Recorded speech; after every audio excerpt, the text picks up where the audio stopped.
DAY28. இன்னைக்கு நீங்கள் பார்க்க போகிற ரெசிபி வந்து தோசை பீஸா ஆர் பீஸா தோசை எப்படினாலும் சொல்லலாம். எனக்கு வந்து நான் வந்து கொஞ்ச நாளைக்கு முன்னாடி ஒரு ஐ திங்க் ஒரு 23rd டேக்கு வந்து இன்ஸ்டாகிராமில் வந்து நான் போடும்போது, அதாவது DAY23 இன்னைக்கு இந்த தோசை அப்படின்னு சொல்லி என்னோடய ஸ்டோரியில் நான் போட்டு ரன்னிங் அவுட் ஆஃப் ஐடியாஸ் அப்படின்னு சொல்லி நான் போட்டிருந்தேன். உடனே எங்கள் நாத்தனார் பொண்ணு வந்து எனக்கு மெசேஜ் பண்ண, அத்தைடா ட்ரை தோசை பீஸா அப்படின்னா நான் யோசிச்சேன்டா, பட் அது ரொம்ப சீஸியாக இருக்குமோ அப்படின்னு நினச்சேன் அப்படின்னு சொன்னேன். உடனே சொன்னேன், இல்லத்தை நீங்கள் பண்ணிங்கன்னா சூப்பராக இருக்கும், எனக்கு பார்சல் தான் அனுப்ப முடியாது அப்படின்னு சொல்லி நாங்கள் அப்புறம் 2 பேரும் பேசிகிட்டு இருந்தோம். ஸோ எஸ், இன்னைக்கு வந்து தோசை பீஸா மெயினாக அவளுக்காக தான் நான் பண்ணுறேன். அண்ட் இது பண்ணும்போது தான் எனக்கு வந்து அம்மா வந்து, நான் வந்து காக்கா முட்டை படம் பார்த்தது கிடையாது, பட் அம்மா பார்த்துருக்காங்க. அம்மாவுக்கு அந்த படம் ரொம்ப பிடிச்சி எனக்கு அந்த கதை எக்ஸ்பிளைன் பண்ணிட்டு இருந்தாங்க. அப்போ அந்த கதையில் வந்து அவங்க அந்த பசங்களோட அம்மா வந்து வீட்டில் தோசையில் வந்து பீஸா மாதிரி செஞ்சு கொடுப்பா, இதாண்டா அந்த பீஸா அப்படின்னு சொல்லி இது சொல்லி கொடுப்பா அப்படின்னு சொல்லி சொன்னாங்க. எனக்கு தெரியாது, நான் மேபி நான் தப்பாக சொல்கிறாங்களாம். பட் அம்மா சொன்னதும் எனக்கு ஞாபகம் வந்தது. இந்த தோசை பீஸான்னு சொன்ன உடனே எனக்கு அது ஞாபகம் வந்தது. சரி, தோசை பீஸாவே பண்ணிடுவோம் அப்படின்னு நினச்சேன் நான்.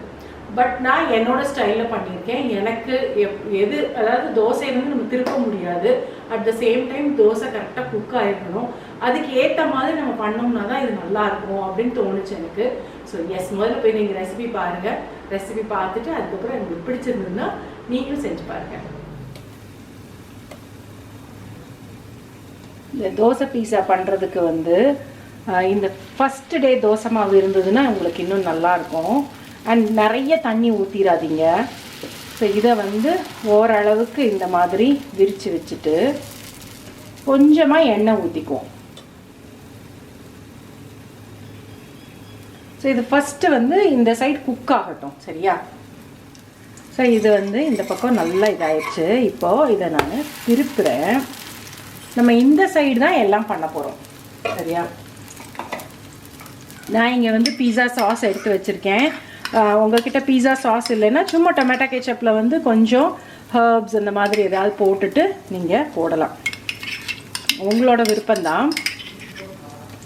இதை நல்லா ஸ்ப்ரெட், இது வந்து தோசை கல்லை வந்து நல்லா சிம் பண்ணிக்கோங்க, பண்ணிவிட்டு அதுக்கப்புறம் இது பண்ணுங்கள்.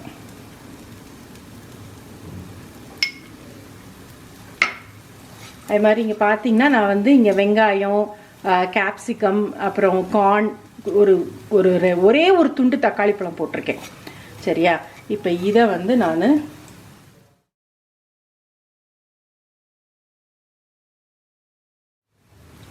இப்போ இதில் நம்ம சீஸ் போட்டுக்க போகிறோம்.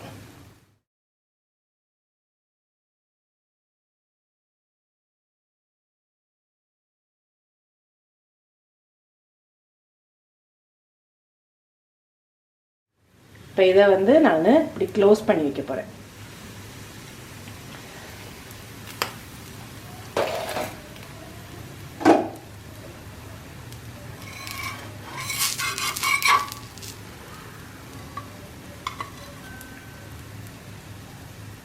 பார்த்தீங்களா இங்கே? ஸோ யம்மியான தோசை பீஸா ரெடி ஆயிடுச்சு.